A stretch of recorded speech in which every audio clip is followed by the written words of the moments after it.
예수 따라가며 복음 순종하면 우리 행할 길 완하겠네. 주를 의지하며 순종하는 자를 주가 늘 함께 하시리라.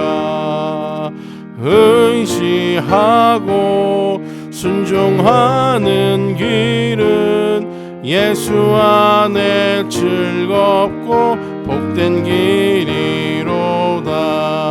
해를 당하거나 우리 고생할 때 주가 위로해 주시겠네.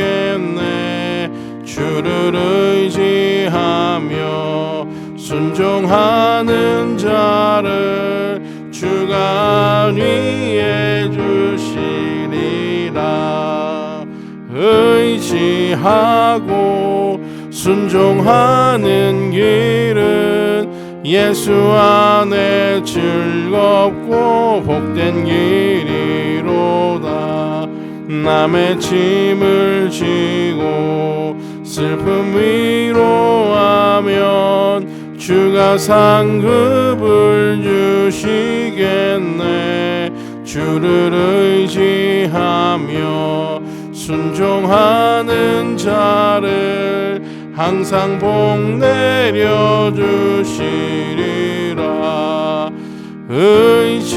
의지하고 순종하는 길은 예수 안에 즐겁고 복된 길이로다. 우리 받은 것을 주께 다 드리면 우리 기쁨이 넘치겠네.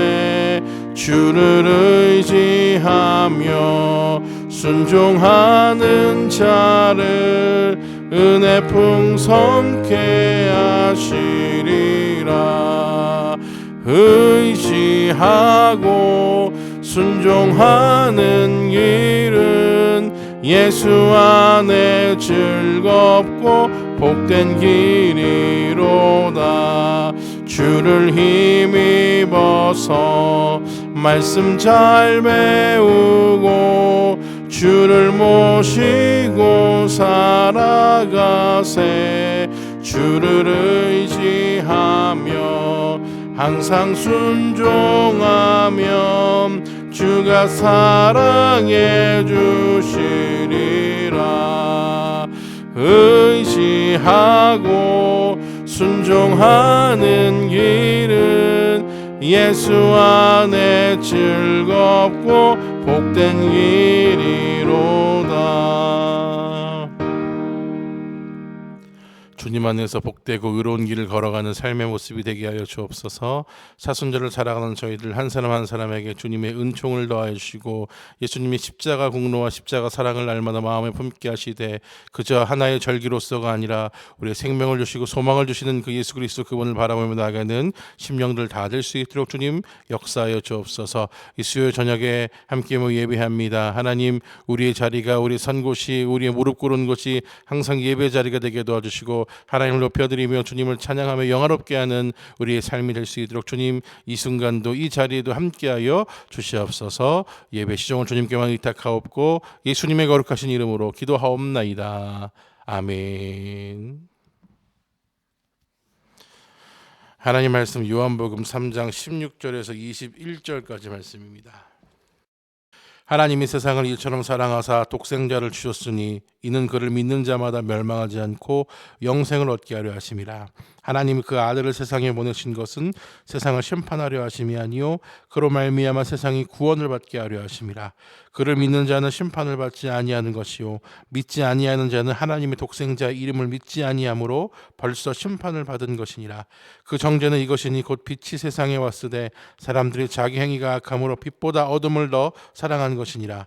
악을 행하는 자마다 빛을 미워하여 빛으로 오지 아니하나니 이는 그 행위가 드러날까 함이요 진리를 따르는 자는 빛으로 오나니 이는 그 행위가 하나님 안에서 행한 것임을 나타내려 함이라 하시니라. 아멘. 할렐루야. 오늘도 주님의 은혜와 사랑이 우리 안에 가득 넘치시기를 주님 이름으로 축복합니다. 사순절을 우리가 함께 보내고 있습니다. 사순절은 우리를 향하신 하나님의 크신 사랑을 되새겨보는 시간입니다. 우리는 하나님의 사랑이 크시기 때문에 죄인이었던 우리가 구원받았다라는 사실을 항상 기억하며 되새겨봐야 합니다. 분명한 것은 하나님께서 크신 사랑으로 죄를 없애주시는 것만은 아닙니다. 다만 사랑으로 용서하시는 것입니다. 하나님 사랑하시기 때문에 우리 죄를 없게 하시는 것이 아니라 용서해 주시는 것입니다. 죄인을 구원하시기 위한 하나님의 크신 사랑은 그분의 아들 독생자를 보내신 것이죠. 요한복음은 믿음으로 구원받는다라는 의미를 4가지로 설명하는데요. 예수님을 나의 주인과 왕으로 영접하는 것이 구원입니다. 두 번째로 성령으로 거듭나는 것이 구원이고, 세 번째로 하나님의 진리로 사는 삶이 구원이라고 말하고 있습니다.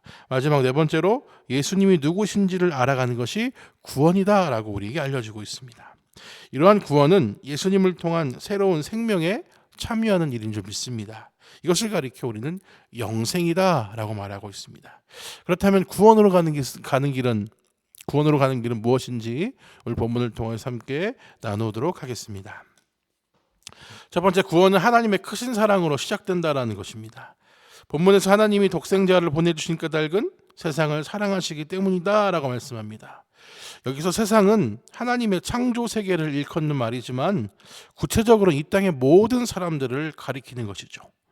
온 인류를 향한 하나님의 사랑이 이 독생자를 보내심으로써 구체적으로 나타난 것입니다. 사실 우리는 하나님의 사랑이 얼마나 깊고도 넓은지 이해할 수 없습니다. 인간이 알 수 있는 인간의 한계 안에서 하나님의 사랑의 깊이와 넓이는 사실 체험하기는 어렵습니다. 인간이 실천할 수 있는 사랑은 아무리 헌신하고 희생할지라도 약점과 한계가 있기에 우리의 경험을 통하여서 하나님의 사랑을 사실은 측량할 수 없는 것도 한계이지요. 그러나 하나님의 사랑에는 민족과 종교, 남녀의 차별이 없으며 죄를 얼마나 지었는지에 대해서도 한계를 두지 않으신다라는 것입니다. 하나님이 독생자를 보내주셨다라는 것은 구원의 하나님이 자신을 철저하게 희생하시는 사랑에 근거한 것인 줄 믿으며 나아가야 한다라는 것입니다. 구원은 이와 같이 하나님의 크신 사랑이 있기에 가능한 것이죠. 두 번째로, 구원은 믿음으로 받는다라는 것을 우리는 잘 알고 있습니다. 앞에 본문에서 하나님의 크신 사랑을 선포합니다. 그런데 이어진 본문에서는 빛을 영접하지 않은 자체가 이미 심판받은 것이다 라고 말씀합니다. 이것은 서로 반대되는 뜻의 말씀이 아니에요.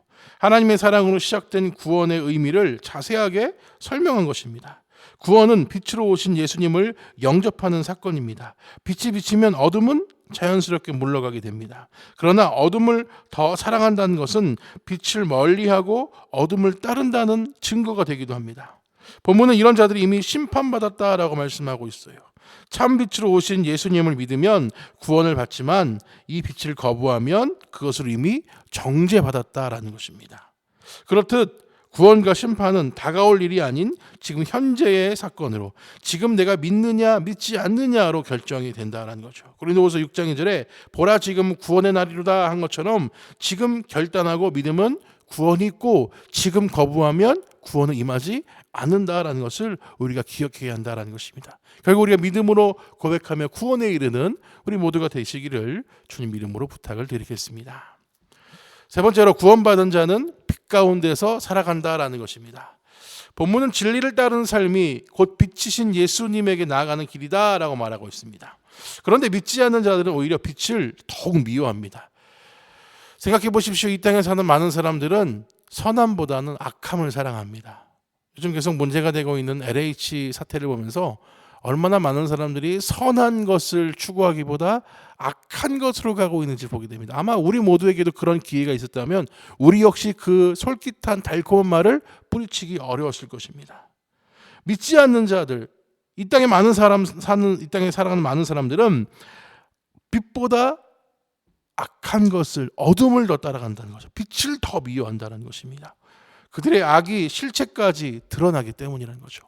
왜요? 빛 가운데 있으면 우리의 더러운 것, 우리의 과거의 행위들이 다 드러납니다. 그래서 빛으로 가기 싫어하는 것입니다. 진리를 따르지 않는 사람들이 빛을 두려워하고 도망가는 모습은 인류의 조상에게서도 사실 나타났습니다. 누굽니까? 아담과 하와죠. 아담과 하와는 선악과를 먹은 직후에 어떻게 했어요? 자기들이 부끄러운 모습을 발견하고 하나님의 얼굴을 피해 숨었다라고 되어 있습니다. 이처럼 빛과 어둠은 함께 공존할 수 없는 것입니다. 바울은 너희가 전에는 어둠이었더니 이제는 주 안에서 빛이라, 빛의 자녀들처럼 행하라 라고 말합니다. 그러면서 우리들 구원받은 자들을 빛의 자녀들이다 라고 이야기하고 있습니다. 이렇듯 빛의 자녀는 어둠의 일을 버리고 날마다 하나님의 말씀을 따라야 하는 줄 믿습니다. 구원받는 자는 빛의 자녀답게 진리를 행하며 살아갈 때 구원받은 자녀들이라는 그 명칭에 걸맞게 살아갈 수 있는 것입니다. 구원은 하나님의 크신 사랑으로 시작됩니다. 죽을 수밖에 없는 죄인들인 우리를 위해 독생자를 보내주신 것은 하나님 사랑의 절정을 보여주신 사건입니다. 우리는 이 진리를 믿음으로 구원에 이릅니다. 이것을 증명하거나 이것을 어떻게 논리적으로 설득해서 되는 것이 아니라 믿음으로 구원에 이른다라는 것이죠. 이제 구원받은 자는 빛 가운데 살아가야 한다라는 것입니다. 구원받은 자가 빛의 자녀답게 살면 영생의 기쁨을 맛보게 되며 그것으로 하나님께 영광 돌리는 일이 된다는 것을 기억하며 나아가는 우리 모두가 되어주시기를 주님 이름으로 부탁을 드리겠습니다. 이런 구원의 일련의 과정을 기억하며 사순절을 살아가면서 주님 나의 모습은 어떻습니까? 주의 사랑으로 내 안에 부어주시고 죽을 수밖에 없는 우리를 사랑하신 그 사랑을 기억하며 그 진리의 사건을 믿음으로 구원받게 하시며 그 구원받는 것으로 머무는 것이 아니라 빛 가운데 살아가는 빛의 자녀의 삶을 감당하는 우리가 되게 도와달라고 우리 주님 앞에 나아가는 우리 모두의 삶이 되시기를 주님 이름으로 부탁을 드리겠습니다. 찬송하시고 주님 가르쳐 주신 기도로 예배를 마치겠습니다.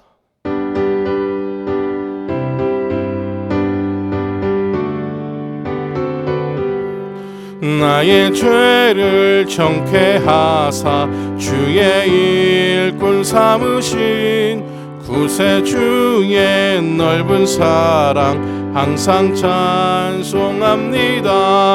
나를 일꾼 삼으신 주 크신 능력 주시고 언제든지 주 뜻대로 사용하여 주소서. 내게 부어주시려고 은혜에 비하신 주 주의 은혜 채워주사 능력 있게 하소서. 나를 일꾼 삼으신 주 크신 능력 주시고 언제든지 주 뜻대로 사용하여 주소서. 죄의 짐을 풀어주신 주의 능력 그도다. 나를 피로 사신 예수 내 맘속에 오소서. 나를 일꾼 삼으신 주 크신 능력 주시고 언제든지 주 뜻대로 사용하여 주소서. 주여 내게 성령으로 충만하게 채우사 생명수가 강물처럼 흐르게 하옵소서. 나를 일꾼 삼으신 주 크신 능력 주시고 언제든지 주 뜻대로 사용하여 주소서. 아멘. 하늘에 계신 우리 아버지여, 이름이 거룩히 여김을 받으시오며 나라가 임하시오며 뜻이 하늘에서 이루어진 것 같이 땅에서도 이루어지이다. 오늘 우리에게 일용할 양식을 주시옵고 우리가 우리에게 죄 지은 자를 사하여 준 것 같이 우리 죄를 사하여 주시옵고 우리를 시험에 들게 하지 마시옵고 다만 악에서 구하시옵소서. 나라와 권세와 영광이 아버지께 영원히 싸움나이다. 아멘. 우리 하나님께 박수 강력 올리겠습니다. 남은 한 주간도 승리하시고 주일날 건강한 모습으로 뵙도록 하겠습니다.